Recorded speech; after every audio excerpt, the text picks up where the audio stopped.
नमस्कार मित्रांनो, मी निकिता. आज मी बोलणार आहे एका अशा गोष्टीबद्दल जी प्रत्येकाच्या आयुष्यात आहे, पण सगळ्यांना सारखी समजलेली नाही. ती गोष्ट म्हणजे संसार. हो, संसार हा फक्त लग्न, नाती, जबाबदाऱ्या यांचा विषय नाही, तर तो एक आयुष्य जगण्याची कला आहे. तर मित्रांनो, संसार म्हणजे काय? संसार म्हणजे दोन माणसं एकत्र चालणं, दोन विचार, दोन स्वभाव, दोन वेगळ्या दुनियांचा संगम. संसार म्हणजे समजूत. संसार म्हणजे समर्पण. संसार म्हणजे मी न राहता आपण बनणं. पण खरं सांगायचं तर संसार करणं सोपं नसतं. संसार म्हणजे रोजचा संघर्ष, रोज स्वतःला थोडं बदलणं, दुसऱ्याला समजून घेणं आणि त्याचवेळी स्वतःची स्वप्नही जिवंत ठेवणं. संसार आणि स्वप्न दोन्ही महत्त्वाचे आहेत का?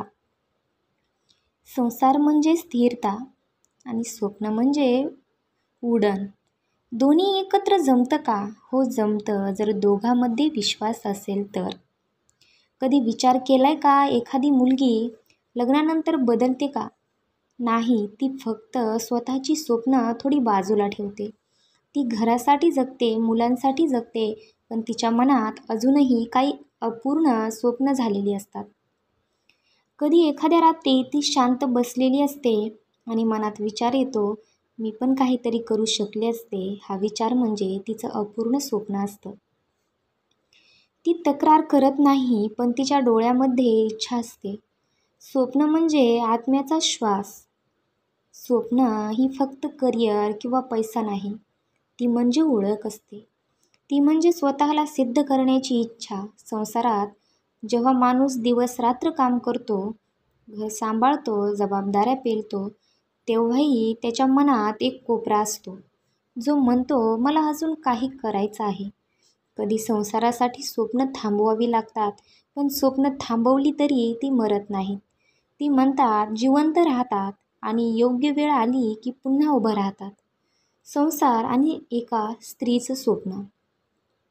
एक स्त्री संसार करते, पण ती फक्त स्वयंपाक, कपडे आणि घरगुती मर्यादित नसते. तिच्या मनातही आकाश असतं. तीही काहीतरी बनायचं स्वप्न पाहते. तिचा साथीदार जर तिच्या पाठीशी उभा राहिला तर ती पर्वत हलवते, पण जर तिच्या स्वप्नावर लोक हसले तर ती हसत हसत सगळं गिळते. एक वाक्य आहे मित्रांनो, स्त्री संसार सांभाळते पण स्वप्न तिला जिवंत ठेवतात.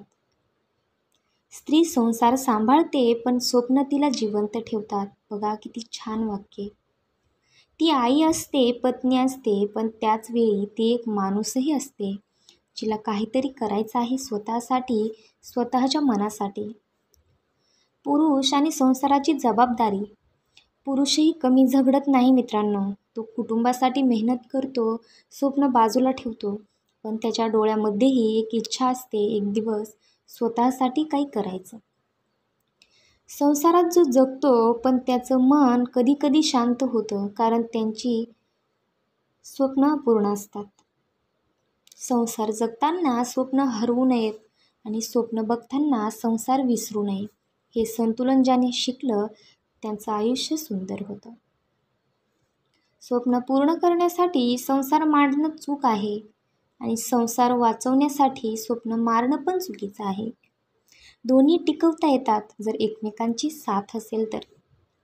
साथीदारीची भूमिका काय असते? साथीदार म्हणजे तो जो म्हणतो, तू स्वप्न बघ, संसार मी सांभाळतो, आणि मग दोघं मिळून दोन्ही सांभाळतात. असं झालं की आयुष्य खरंच सुंदर होतं. तेव्हा संसार बंधन राहत नाही, तो आधार बनतो. खरी श्रीमंती म्हणजे काय? खरी श्रीमंती पैसा नाही, ती आहे सुख, समाधान आणि एकमेकांच्या स्वप्नाचा आदर. जर संसारात दोघेही एकमेकांना वाढू देतात तर घर स्वर्ग बनतं. मुलींनो, संसार करा पण स्वप्न सोडू नका. तुम्ही आई असाल, बायको असाल, पण तुम्ही स्वतःही आहात, हे लक्षात ठेवा. दररोज थोडा वेळ स्वतःसाठी ठेवा, कारण स्वप्न हीच तुम्हाला जिवंत ठेवतात. मुलांनो, तुमची पत्नी, तुमची आई, तुमची बहीण, तिच्या स्वप्नांना जागा द्या. ती संसार तुमच्यासाठी सांभाळते. तिचं स्वप्न तुम्ही तिच्यासाठी सांभाळा. संसार म्हणजे एकत्र राहणं नाही, तर एकमेकांच्या स्वप्नांना साथ देणं. संसार सुंदर होतो जेव्हा दोघं एकत्र लढतात आणि स्वप्न पूर्ण होतात जेव्हा दोघं एकत्र विश्वास ठेवतात. तर मित्रांनो, तुम्हाला हा व्हिडिओ कसा वाटला मला कमेंट करून नक्की सांगा आणि चॅनलला सबस्क्राईब करायला विसरू नका. लवकरच भेटूया आपण अशाच एका छानशा व्हिडिओमध्ये. धन्यवाद.